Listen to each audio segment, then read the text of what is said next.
Have you been trying to start your drift journey but don't know where to start? Do you have questions about what you really need to start driving? Well, stick around because in this video, I'll be telling you the 4 essential items that you'll need to start driving for the 2023 drift season. And by the end of the video, I'll be giving you a bonus item that will help you take your driving to the next level. So stick around and let's get right into it. I've had a bunch of friends ask me, what do I need to get started? Do I need to get a full cage? Do I have to have a full racing suit? And I'm here to tell you that you don't need all of those things at all. You only need a minimum of 4 things to get started, and you can really start your drift career as soon as March. It is now December, so you can get ready in the next 2 to 3 months. Let's kick things off by saying the first thing you're gonna need, and I know it may sound a little redundant, is that you'll need a rear wheel drive vehicle with a closed differential. Whether that be a welded diff or you fork up the money and you somehow get a limited slip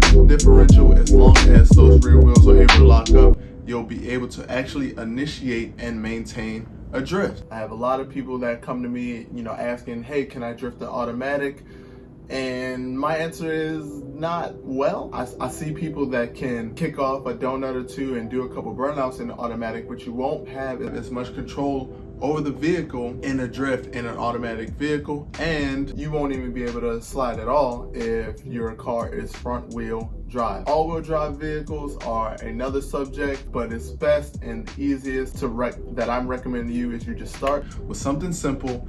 Get a vehicle that's rear wheel drive, doesn't necessarily matter the horsepower, and make sure you get that differential in the back locked up. You just open it up yourself, get it welded by somebody, or weld it yourself if you know how to do that, and then head straight to the track. And that's the easiest way and the simplest way to get started. I currently drive a stock 2005 350Z. You can start with the BMW E30, E36. You could get LS 400. Any of those cars work. You just need something that fits within those parameters so you can get right into the drift season, so you can get on track and you can get sideways. The second thing that you're gonna need is a DOT or SA approved helmet. A lot of times people come to the track with motorcycle helmets or biking helmets, and just regular open face helmets, and that's not necessarily the best rated for safety or for those collision impacts. Not saying that there are a lot of crashes at the track, but you do want to be prepared in case of an accident. You don't want to hit your head on the side of the car, go unconscious, get a concussion. So make sure you have a properly approved helmet. That way you're keeping your brain juices safe, because you don't want anything spilling out into the car or onto the racetrack.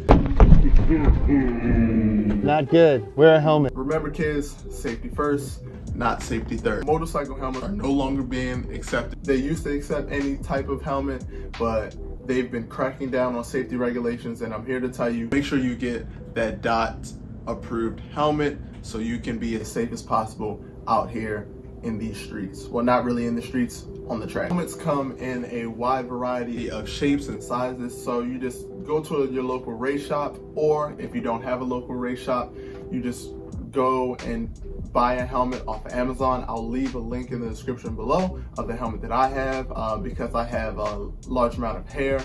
I currently wear an extra large. But you can just go on Amazon, try any helmet of your choice.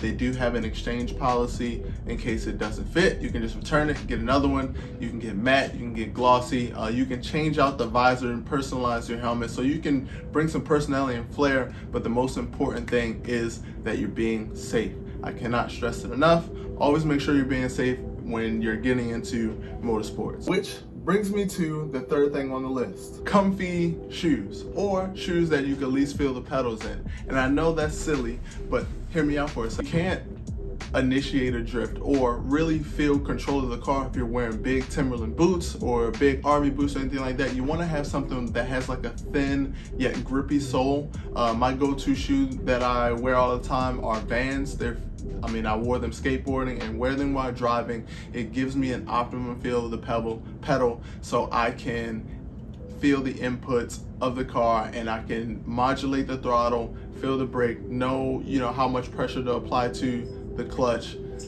That gives me the most control over the vehicle when I'm driving. Because especially if you're getting into this for the long haul, you're going to be spending a lot of time behind the wheel, and you want to make sure that your feet aren't hurting or or getting tired in some uncomfortable shoes. So make sure that you're getting the comfiest shoes possible. If you don't have Vans, you can get a cost-effective pair of racing shoes off of Amazon. Of course, I see these Sparkos right here for sale. They're only about $100 or so. I'll drop a link to the description to those in the bottom, because I'm definitely gonna grab those for next season.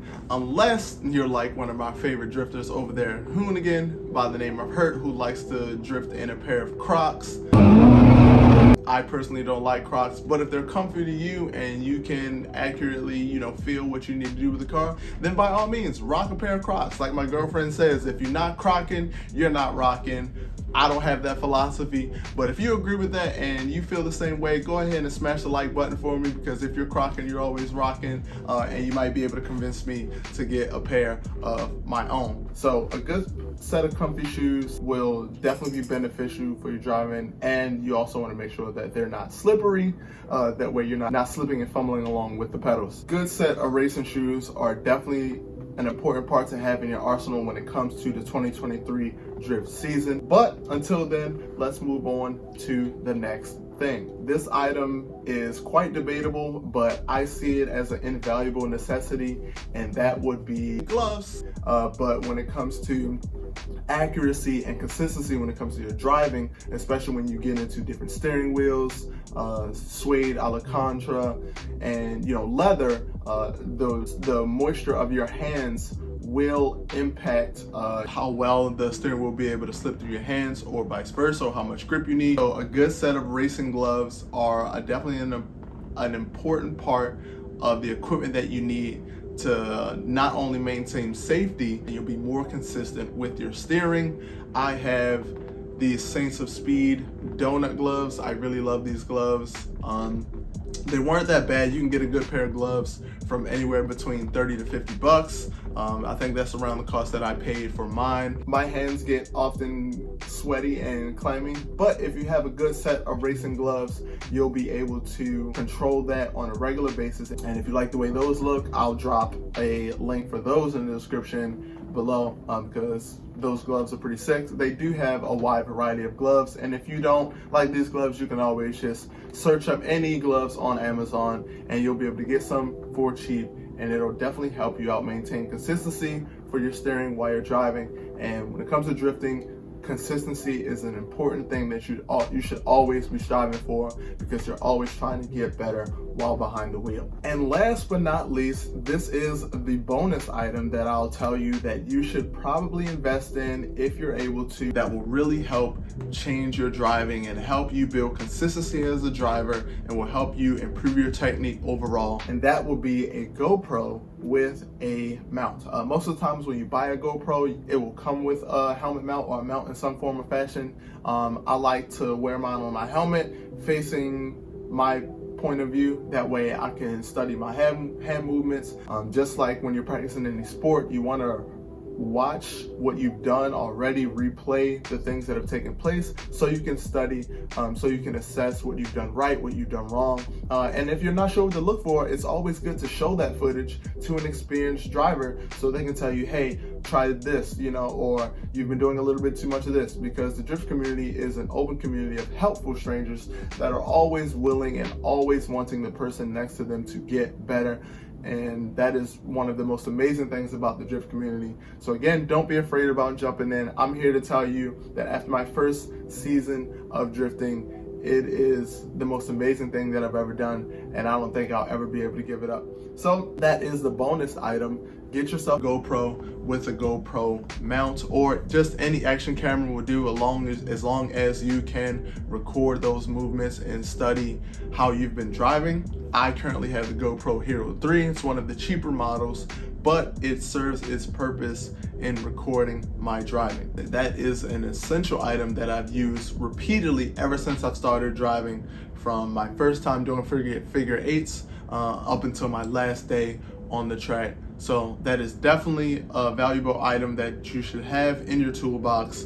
in an effort to progress, because why drift if you're not going to try to get better at it, right? So snag yourself a GoPro. Hopefully you found this video helpful. I could clear up some discrepancies and let you know that you don't need all of this fancy equipment to start driving. So you just need the helmet, gloves, shoes, and a GoPro if you're feeling fancy, and a proper car just to get out there on the track.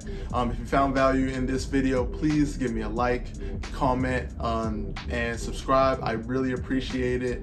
And let me know what other kinds of things do you feel like you need to really get out there on the track.